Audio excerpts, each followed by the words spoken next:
Chaque année, les fées se réunissaient au sommet d'une montagne des Alpes afin de discuter des actions à mener. Les fleurs à faire pousser, les animaux à soigner ou encore la pluie à faire tomber.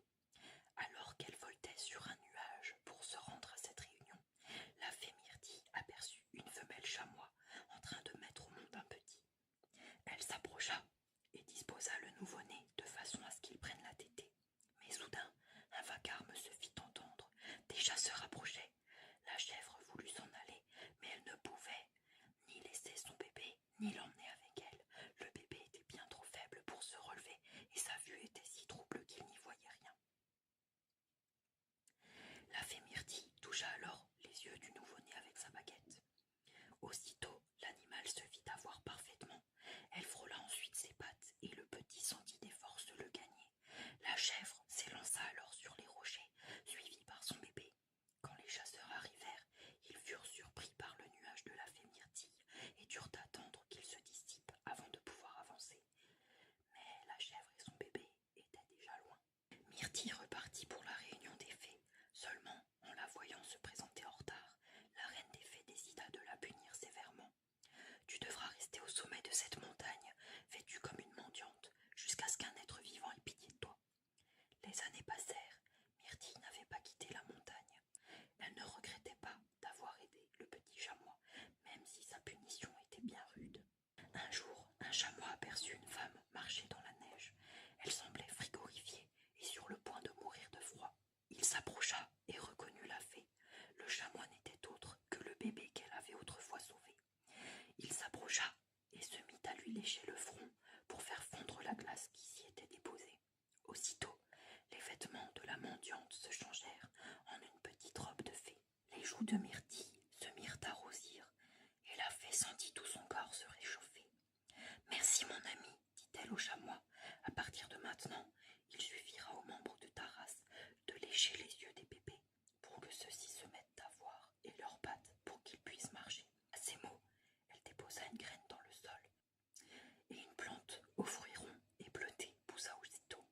« Quand tu verras cette plante, tu penseras à moi, ajouta-t-elle avant de s'envoler.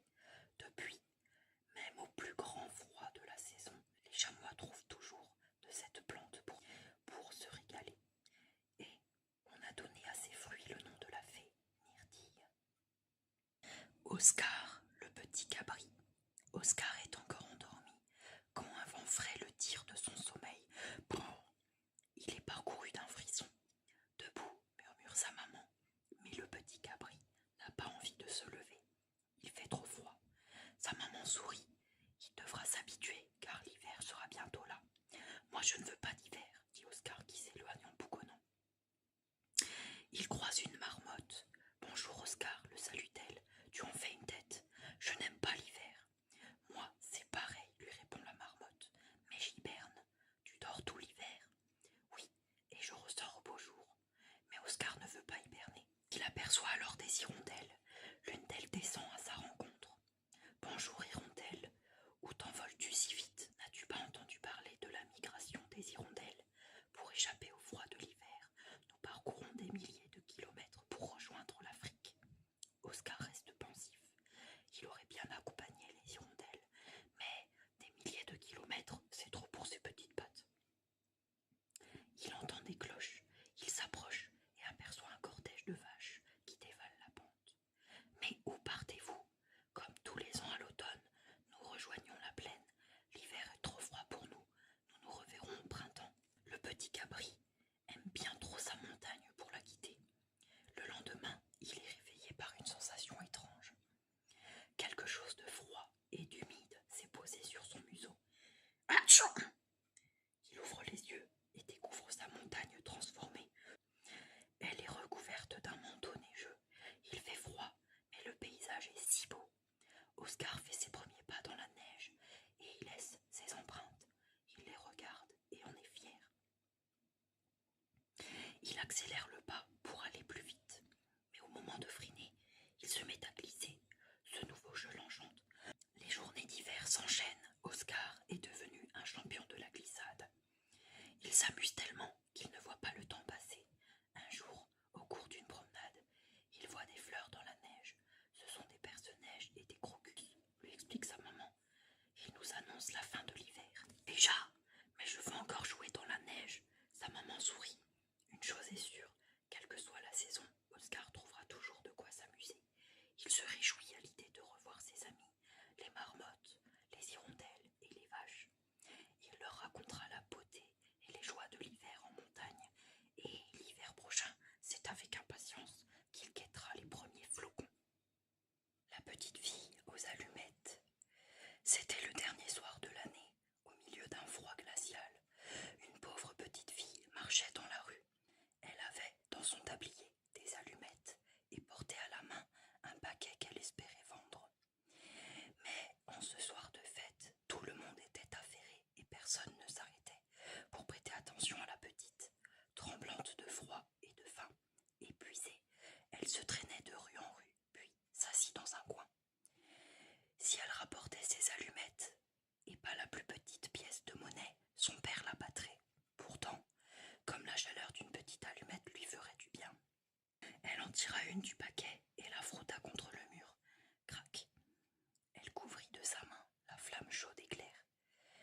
Il semblait à la petite fille qu'elle était assise devant un grand poêle en fonte, décoré d'ornements de cuivre. Mais alors que la petite étendait ses pieds pour les chauffer, la flamme s'éteignit et le poêle disparut. Elle n'avait plus qu'un petit bout d'allumette brûlé dans sa main. Elle en frotta une seconde qui brûla et brilla. La petite aperçut alors, dans une pièce, une magnifique table dressée, sur laquelle trônait une oie rôtie fumante, farcie de pruneaux et de pommes au parfum délicieux. Quel bonheur! Elle n'en croyait pas ses yeux. L'allumette s'éteignit. La fillette n'avait plus devant elle qu'un mur épais et froid. Elle alluma une troisième allumette. Aussitôt, elle se vit assise sous un magnifique arbre de Noël. 1000 chandelles brûlaient sur les branches vertes. Et de tous côtés pendait une foule de merveilles. La petite éleva les deux mains, l'allumette s'éteignit. Toutes les chandelles de Noël montaient, et l'enfant s'aperçut alors qu'elle voyait des étoiles. L'une d'elles tomba et traça une longue raie de feu dans le ciel. Sa grand-mère, qui n'était plus là, lui répétait souvent « Quand une étoile tombe, c'est qu'une âme monte à Dieu ». Elle frotta encore une allumette sur le mur, et, au milieu d'une grande lumière, sa grand-mère apparut, debout devant elle. « Grand-mère » s'écria la petite, « emmène-moi. Quand l'allumette s'éteindra, tu disparaîtras comme le poêle en fonte, comme l'oie rôtie, comme le bel arbre de Noël. » Et l'enfant alluma une nouvelle allumette, et puis une autre, et enfin tout le paquet, pour voir sa bonne grand-mère le plus longtemps possible. La vieille femme prit la petite fille dans ses bras, et toutes deux s'envolèrent au milieu de ce rayonnement, si haut qu'il n'y avait plus ni froid, ni faim, ni angoisse. Le lendemain, dans le coin, entre les deux maisons, on trouva la petite fille, un doux sourire sur ses lèvres. Elle était morte de froid, et à côté d'elle, on trouva des allumettes brûlées. Elle a voulu se réchauffer, dit un passant, mais tout le monde ignora les belles choses qu'elle avait vues, et au milieu de quelle splendeur elle était entrée avec sa vieille grand-mère dans la nouvelle année. La Reine des Neiges. Un jour, le diable confectionna un miroir qui avait la propriété de faire disparaître la beauté qui s'y réfléchissait, et au contraire de faire ressortir ce qui était déplaisant. Le diable courut partout dans l'univers avec son fameux miroir, mais tout à coup le miroir lui échappa des mains, se brisa en milliards de morceaux sur terre. Ces débris, pas plus gros que des grains de sable, furent éparpillés à travers le monde. Les gens qui reçurent cette poussière dans les yeux voyaient tout en mal, tout en laid et tout à l'envers. Ils ne voyaient plus que les défauts de chaque créature, de petits morceaux descendirent jusqu'au cœur de certains hommes. Dans une grande ville vivaient deux enfants, Kay, un petit garçon, et Gerda, une petite fille. Ils habitaient deux mansardes, en face l'une de l'autre. Les deux enfants avaient l'habitude de se retrouver assis côte à côte dans leur petit jardin, au milieu des roses. Un jour, alors que Kay et Gerda regardaient un livre d'images, Kay s'écria soudain « Aïe, il m'est entré quelque chose dans l'œil !» C'était un des morceaux du terrible miroir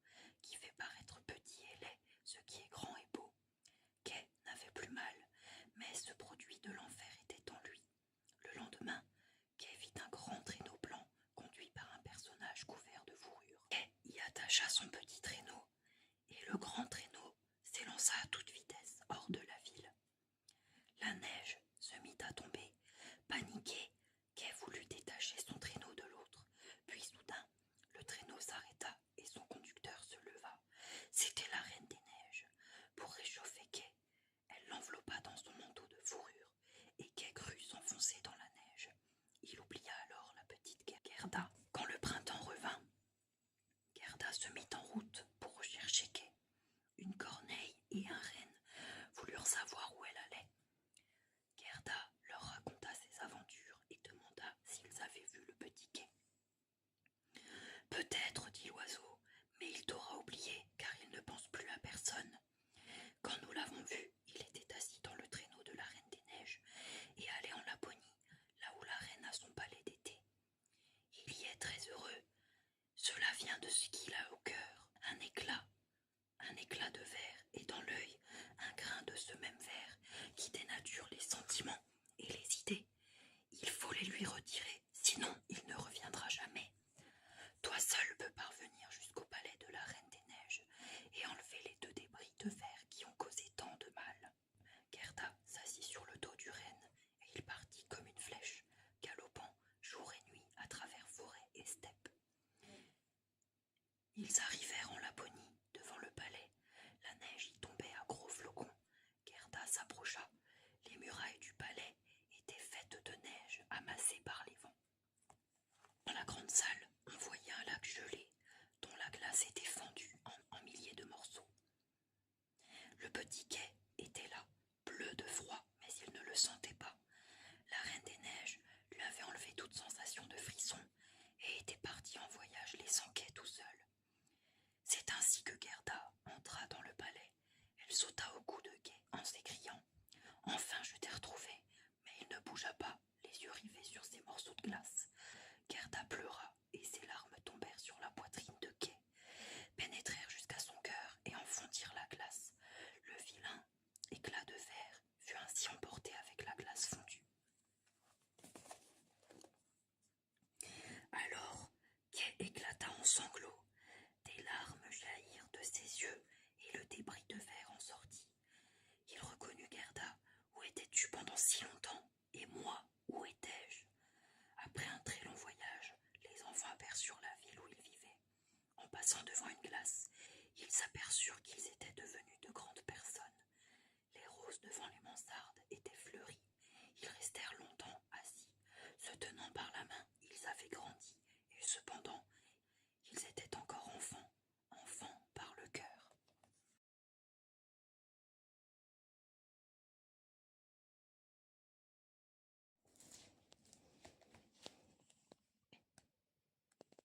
C'est parti pour notre première histoire du calendrier de l'Avent, jour 1. Aladin, une journée sous la neige. Il fait très chaud à Agrabah. C'est le 10e jour de canicule. Aladin observe Jasmine et Raja de son tapis volant et il a une idée. Jasmine n'en peut plus de cette chaleur. Elle aimerait bien être un peu au frais. Dit Aladin au génie. Pourrais-tu faire tomber de la neige? Rien ne lui ferait plus plaisir. Tout de suite, dit le génie.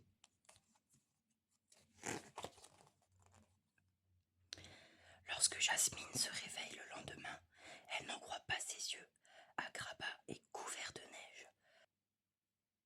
Tout à coup, Aladin, Abou et le génie apparaissent. « Tu aimes ma surprise ?» lui demande le jeune homme. « C'est merveilleux !» s'écrie Jasmine. « La ville est tellement différente. Tu veux faire un tour ?» propose Aladin.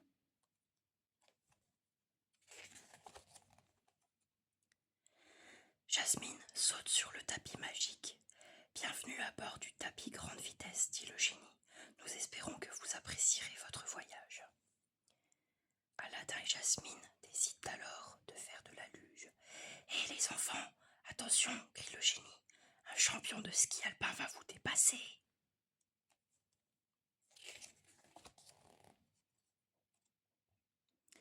Jasmine et le génie construisent ensemble un château de neige. La princesse lui murmure quelque chose à l'oreille et ensemble, ils lancent des boules de neige sur Aladin.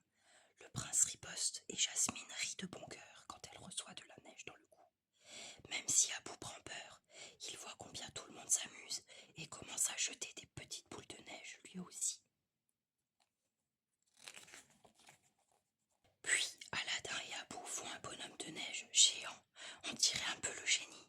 Jasmine s'est allongée par terre et créé un ange de Noël. Mais elle commence à avoir froid. Brrr, frissonne-t-elle. La chaleur du désert me manque presque. Princesse, dit alors le génie, j'ai une idée pour vous réchauffer. En un clin d'œil, il fait un feu de bois. Quelle journée magnifique, s'exclame Jasmine, alors qu'Aladin et elle sont assis près du feu. C'est exactement ce dont j'avais besoin. Merci. Je ferai tout pour te rendre